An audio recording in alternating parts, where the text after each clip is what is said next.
Alright guys, Austen Thomson here, how you doing? If you're new to this channel, then I'm a hairdresser. I'm based here in Edinburgh in Scotland, and I feature all things related to hair, the hairdressing industry right here in Britain and the UK.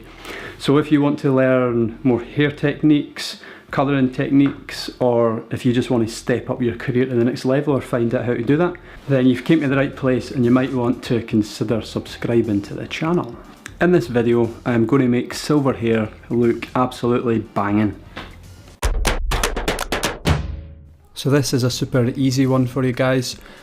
Shane's hair, I've coloured it in the past using silver white colours from Schwarzkopf, but in this one, I'm going to keep it really simple.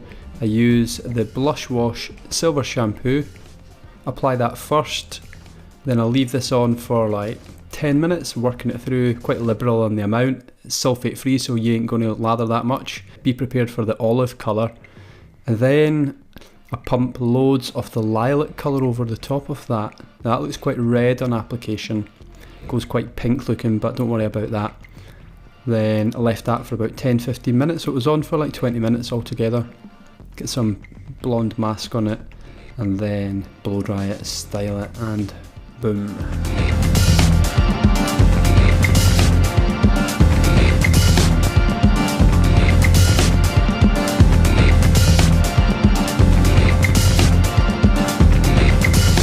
I will see you, hopefully, in the next video.